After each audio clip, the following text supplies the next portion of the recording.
Welcome back to Gene and Roger Talk Movies. We're here today with our friend Tykan. He was getting lonely not being on our little show, so he had to... I have nothing better to look forward to life. I have to be here. But hey, we're doing the 2012 Woman in Black. It's a PG-13 rated horror film. I've got some stuff to say about this one, but Gene, where are you at with this one? Well, we went back to our possession movies, didn't we? It's kind of a house that's kind of possessed, in a way. But, yeah, this movie, unlike some other recent movies we've reviewed, this movie doesn't stink. It's not terrible. Do I give it, like, a huge ringing endorsement? I don't know about that, but... You know, this is a movie, it works. You know, I think a central core concept of horror movies is that you have to somehow be connected or feel some kind of like relation with the protagonist. Like in previous movies we reviewed, you kind of wanted the main guy or the main girl to get their head chopped off. It's like that person needs to be the next victim. But no, they just keep going on and they're irritating selves. But you like Daniel Radcliffe is the protagonist for sure, and you like his character. Very troubled young man for sure, but trying to plug along in life, and he meets some ghostly things, and the movie's put together well. So there are parts where you feel like the chills in the back of your neck, and so I think the movie works. Yeah, I like it. Tykan, where are you at with this one? I thought it was a very good paranormal movie. When it comes to Daniel Radcliffe, with my generation of millennials, we pretty much grew up with this guy starting from the very beginning of Harry Potter till now. So, when it comes to actors that play these significant roles like Harry Potter... Did you just call me old? Well, sure, Gene, if it makes you feel better. I called you an old person. Gosh. Yeah, Gene and Roger, we've been around a long time. Gene and Roger, it's not the prehistoric age. Get away with it. Well, it's hard for, actors that had those huge roles to break out into something different because they always have the identity as, oh, this is Harry Potter. But, Daniel Radcliffe does a really great job, separating himself from his role as Harry Potter, and it definitely shows in this film. When it comes to his acting, it's always pretty phenomenal. He does an amazing job. So, I really enjoyed seeing his character Arthur go through this paranormal activity, especially now that this film really does cover one of the more core human experience, which is grief. Mm-hmm. And they do it very tastefully, too. They do. Yeah. Very tastefully. Absolutely agree with that. But there are similarities, though, to Harry Potter, though. It's interesting you bring they that have a couple up actors from Harry Potter. Because it's walking up the stairs, this old house, of course, right? Northern England, probably, right? English countryside. And it's near some marshes, right? Isn't that Harry Potter-ish right there? Mm. But then they're walking up the stairway, and what's covering the wall of the stairway? All these paintings, and you just think, somebody in the painting is going to start talking. So it's like very long hallways, dark hallways. Yeah, so it's like a lot of... And the whole thing, Harry Potter's like ghostly, and this is the same way. Right, and so some similar themes. For old guys like Gene and myself, and Tykan, you probably didn't catch this part, because you're such a young guy. so young. But young. The first thing I noticed about this film is who produced it? Hammer Films. And Hammer Films, for those young guys like Tykan, were a huge supporter of horror films in the 50s, 60s, and 70s. They actually revived Dracula, Frankenstein, The Mummy, The Wolfman, from the old Universal movies back with Boris Karloff and stuff, which had kind of fallen out of favor. And then here comes this upstart British company. They add color, they add blood and gore and all this stuff. And so these were hugely popular films in the 50s. Christopher Lee's in those, Peter Cushing's in them. And so it was really nice to see, wow, here we are kind of trying to resurrect the Hammer film brand by putting out a film that is very much in line with every single Hammer film from those periods. Lush photography, beautiful sets, Great scenery, great right, cinematography. and so it was just really neat for me anyway, to see that. But I also like, Tykan, you were talking about Daniel Radcliffe. There's only one scene that he's not in, and that's the teaser scene at the beginning when the three little girls decide to take a jump. That out was the window. really good. And so this really is kind of a tour de force for Daniel Radcliffe and his acting ability. And like Gene said, you like this guy, and you feel his grief because basically he's got a 4-year-old son. His wife had died during childbirth. Yep. And I love how they subtly set up that ongoing grief this father is experiencing, because the young boy draws these little pictures of his dad because the dad's going to this creepy old house to business trip, do some legal stuff there. And last chance. Yeah, right. Yeah, the law firm's going to get rid of him if he doesn't pull through this time. But the son always draws his dad as not smiling. He's frowning and stuff. And so big frowns. Yeah, I like kids that. draw. Mm-hmm. Yes. Mm-hmm. And then watching the film as it plays out, yeah, he is always not ever really smiling. He's always kind of, and so you can really feel. Melancholy. And that's one of the beauties of this film is it's got all the creepy ghost scares, kind of jump scare sort of things, but then it has this underlying tone of, like you said, this grief. And so I really liked that aspect of the film. It's pretty much the whole village is experiencing one form of grief or another because of the loss of their children. It just always reminds me with the quote of the Two Towers, The Lord of the Rings, no father should ever bury their child. And the whole village is really feeling that to the 10th power over there. Right. The basic premise of this film. An active curse going on. Yeah. The And mother had lost their kid, and the mother had committed suicide, and so then she, as a ghost, right, she goes on a rampage. And so I guess the thing is that whenever somebody sees her, a child in the village dies. Mm-hmm. Yeah. Yeah, somehow the woman appears to the child looks at her, and then the child gets this vision that the child has to commit suicide. Mm-hmm. So, at the beginning, the three girls, they're playing with dolls. They see the woman in black. Right, and then they all jump out the window. Such a good scene. Out the window. Such a good scene. There's a little girl who drinks lye. Yeah. Well, and I really like how they... girl dies in a fire. They discover because Daniel Radcliffe, he's in there. He's going through this creepy old house. And I also love the setting they chose for this house, because when the tide comes in, it's inaccessible. Yes. And that was just beautiful. That's pretty cool. Right? And so you're automatically trapping your character there with no way to get out until the tide goes out. Right, but, and it exposes the road. Right, but I like how he's discovering these letters from the woman in black that she was writing because her kid had gotten taken away from her.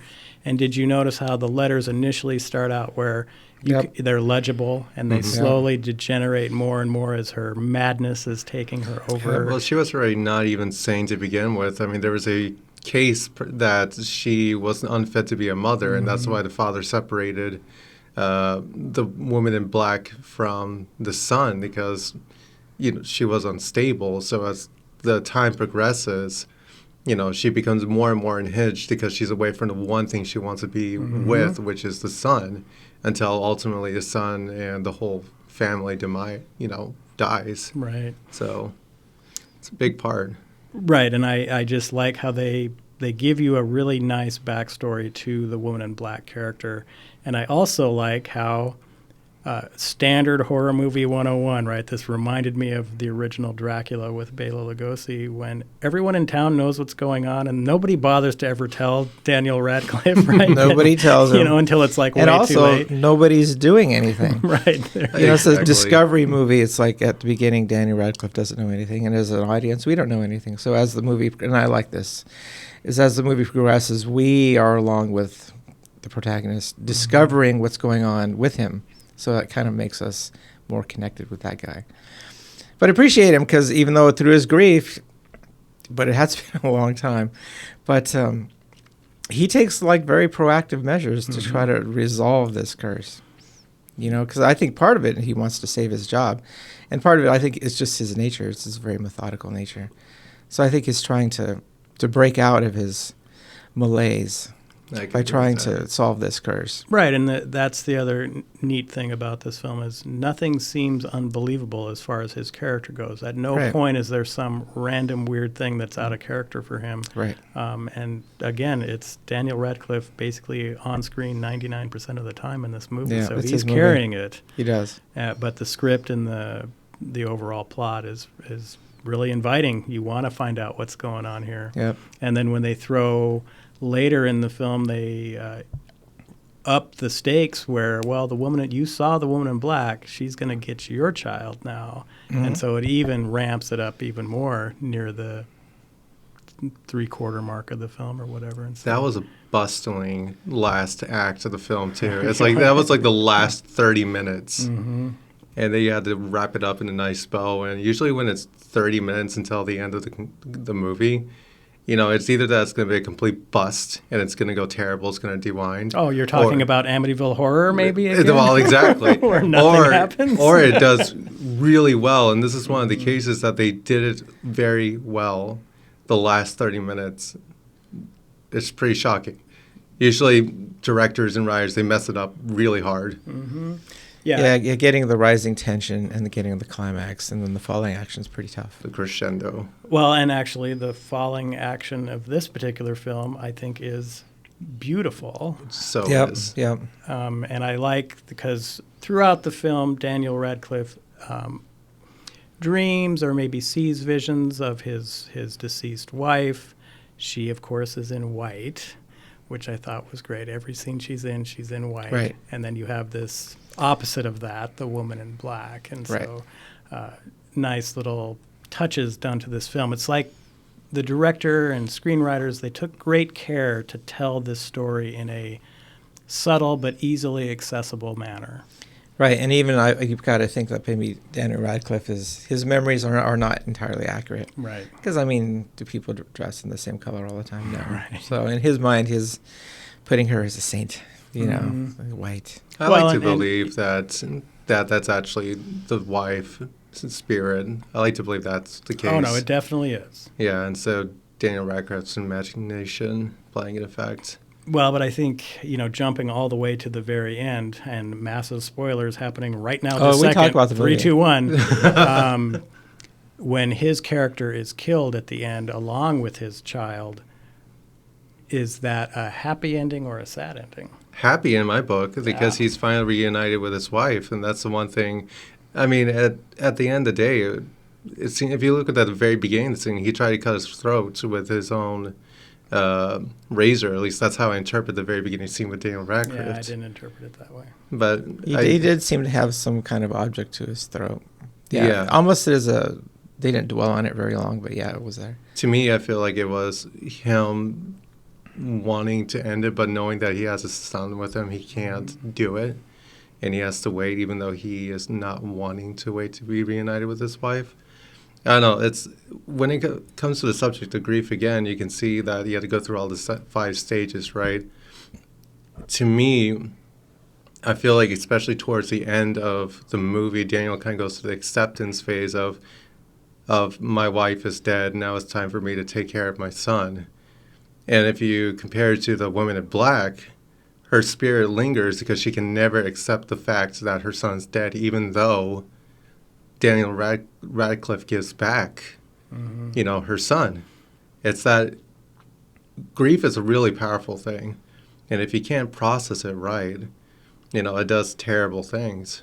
Well, and I think, though, there's a really telling line of dialogue that Daniel Radcliffe tells that older gentleman right before he is putting the corpse of the woman in black's child upstairs in that room. Do you remember that line of dialogue? Where he's saying, I have to help her because they have to be reunited, something along those lines, right?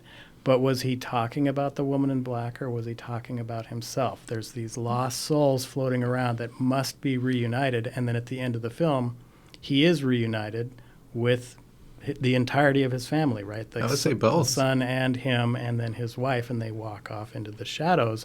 Yeah, sunset kind of. Fog, the sunset in England. But I think the woman in black, right, she was purposeful in that exact thing. Because unlike, okay, I'm just going to kill your kid and give you more grief, I'm actually allowing you and your kid both to die so you now can be reunited with the kid's mother and your wife, which is something you've done for me now. I actually have been reunited with my son.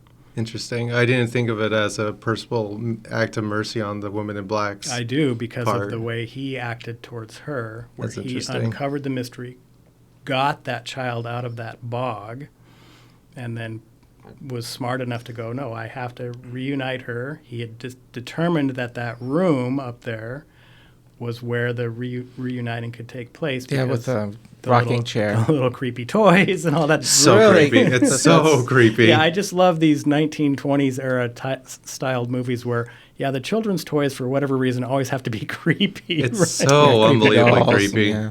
You know, but I think the woman in black, even though her vengeance or her terror is going to continue, because she has a line of dialogue where she is basically saying, I will never forgive. I'll never forgive. I'll keep going. But she forgave him by allowing both of them to die. That makes it even more beautiful in my book. I didn't even think about that. That's why I love that ending so That's much. beautiful. But Gene hates it. Go ahead, Gene. Well, Terrible. are you reaching a little bit? No. No, I can buy that. I buy that. It fits. You know, if it's contextual, I'm okay with stuff as long as it's contextual. If there's evidence for what you're saying in the movie, then yeah, and there clearly is. So yeah, go Roger. All right, yay for me. Well Yay, played. Roger. Yeah, but it reminds me of like the movie The Ring, where extraordinary lengths, you know, protagonist allies, they go to extraordinary lengths to try to solve this puzzle of what's going on with these paranormal like entities. And so they have success, but their success is it's a false success because the entity is not really interested in a resolution. They just want to just keep on going, keep on killing. So is the woman in black, will she stop? You know, will she keep on going? You get the sense, well, she'll probably keep going. Right, and I think she'll keep going. Yeah, it was very clear that was going to happen because she had said, I can never forgive. I can never forgive. And then she's still clearly showing herself at the end of the movie. So. Yeah. Which is, again, a very human trait to do. You know, there's if you think of humanity in general, we do what's comfortable if someone's, you know, afraid of success and they'll keep failing all the time. It's because failure is much easier to them because it's comfortable in comparison to success. You know, in comparison to, like, you know, if we're talking about paranormal, like the woman in black, it's much easier to keep doing what she's doing because she's so surrounded by the hatred of what happened. That's easy for her to keep going in this cycle instead of moving on. But isn't that kind of Ghosts 101, right? Where Well, it the is. emotion is so strong that your soul can never rest. Because right? they can't let Right. go. Yeah. Yeah. But I just think this film, again, is really well constructed. The little ghost scares, there's all sorts of stuff going on in the backs of these frames. Oh yeah, you see little people in the window. Yeah, Mhm. in the window. People in the or photograph. Just shadows and stuff. And so it really holds your attention as like, what's going, you know, is there something back there and this and that. And of course they do let's do the big booming musical score blasting in occasionally when they do something Tastefully. jump scare. But Yeah. I can give jump scares a pass when we're talking about ghost movies because I think ghosts kind of do that kind of stuff anyway. Yeah, they right? gotta be ghosts. It's like, here I am. Even for just a PG-13 movie, it's really kind of pushing the envelope when it comes to that. Well, but I would say, Tykan, you know, this movie strikes me as this is the movie the director wanted to film. Yeah. I would be surprised if there's any unintentional cut footage, right? Oh, in order, you know, we're going to give you an R unless you cut this, because this is another example of a PG-13 done properly. Here's my movie, I'm going to film it, and it just happens to get rated PG-13. Well, great. This was the movie we were going to tell. We didn't need to have massive amounts of gore or anything like that. Yeah, seeing somebody's Absolutely. arm cut off or somebody getting stabbed. No Eyes foul. sucked that's- out of the sockets. Yeah. Yeah, that doesn't add Yeah. to the movie. And actually, we kind of just detract from what's going on. Exactly, it really would, because when they do show, like there's only really one scene where they show any blood, and that's when the young girl is ingested that lye, Right. and it's really shocking, right? And that's a good way to do a PG-13. Gene, would this be a movie that you would say is family friendly, quote unquote, for the Halloween season? Yeah, I would say it's family friendly. Yeah, not for your little ones, but Right. for your teens, preteens. Yeah, why not? Yeah, the little ones might have a tough time because children are dying in this movie. Yeah. One of the beauties is that you want to, for your teens, preteens, it's like everything's an educational moment, right? So a movie like this, you could talk about, like you said, you could talk about the subject of grief, and then watching the movie gives you like context to talk about, because you can talk about the characters and how Daniel Radcliffe got stuck, because 4 years he really should have manned up and he should have got over his grief, but he didn't. 4 years is just wallowing in it. It's a long time. So, you can have great conversations with your kids about stuff like that. And again, it doesn't have ridiculous, unnecessary stuff. Yeah, and so there's certainly no inappropriate contact at all. Right. There's not even any cursing, I don't think. No, there's not. No. Yeah, so, yeah, it's good you have your preteens, teens watch it. You can have a great conversation about it. Yeah, and it's just a good jump scare kind of creepy story, too. Tykan, what are your thoughts on smaller children, preteens watching this thing? Definitely wouldn't have smaller children watch it. And like Gene said, when you have your preteens to teens, the talk of the human experience is really important. This is a really good movie to have a little springboard into that kind of conversation, because the topic of grief is a big topic, And I don't think, unless they went through something catastrophic, any teen or preteen would ever understand how significant grief can be, But them understanding the concept of what grief could look like is a very, to me, is an important aspect for overall growth. So I would say this is definitely a movie you should have your teenager watch. I think it's going to be a great time for them. If they're into horror. If they're into horror, of course. maybe. Of course.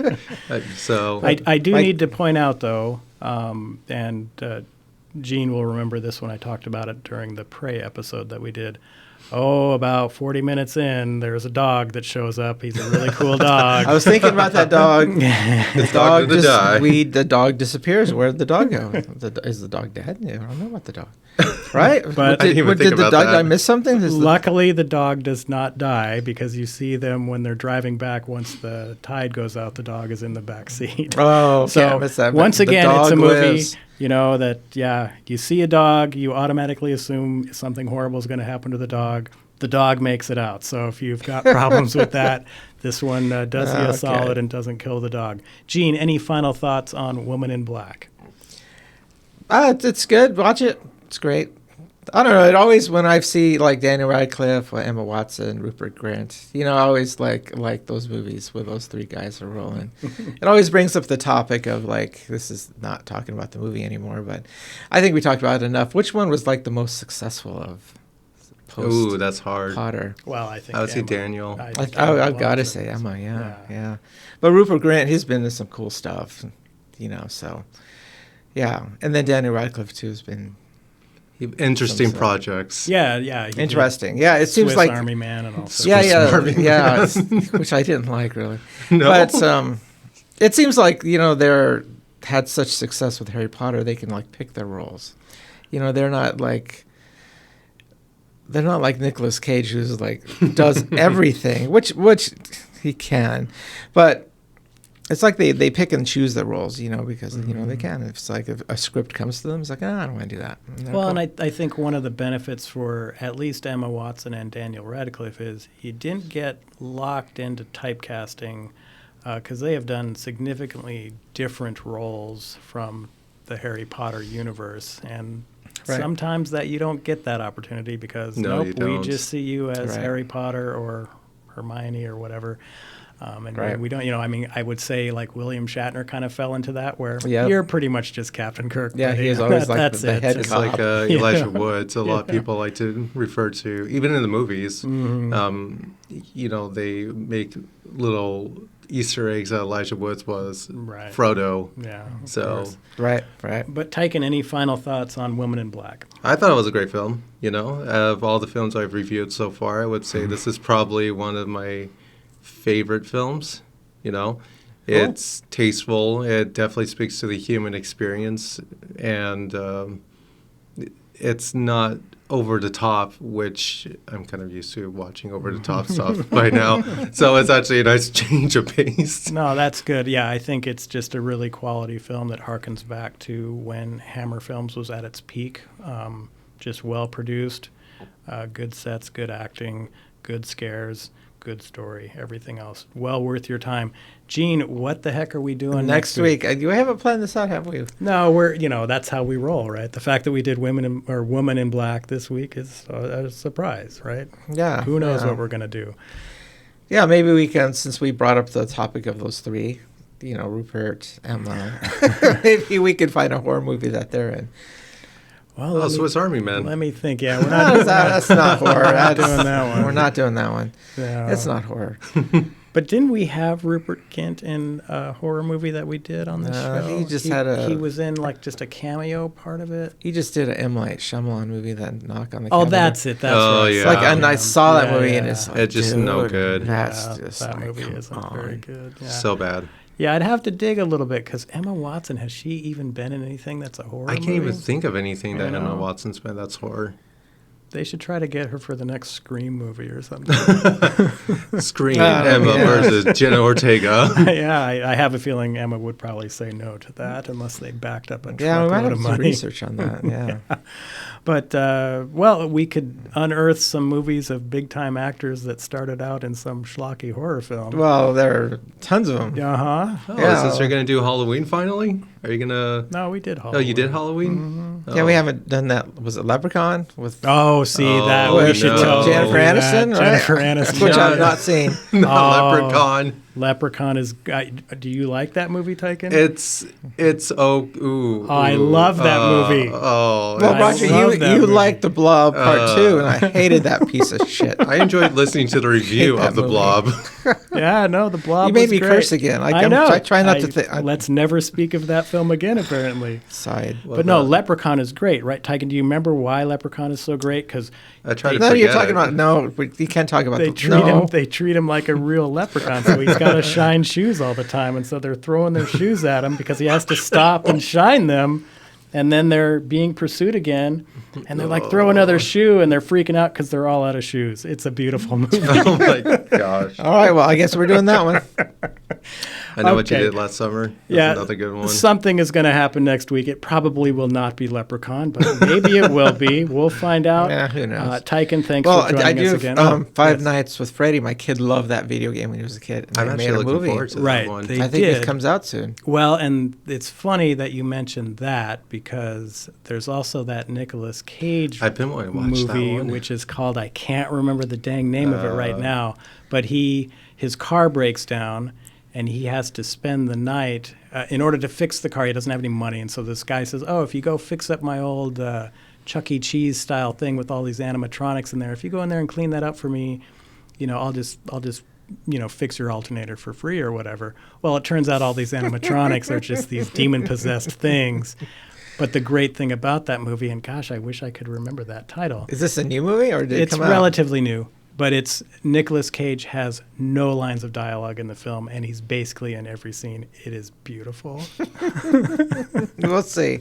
Anyway, something's One of going to the happen. above. Something's going to happen next week. Tykan, thanks for Willy's joining. Wonderland. Willy's Wonderland. Yes, that's it. If you haven't seen that, and Haven't seen it. It's I haven't raining seen or it. snowing wherever you are. Hit play and check it out. It's definitely different.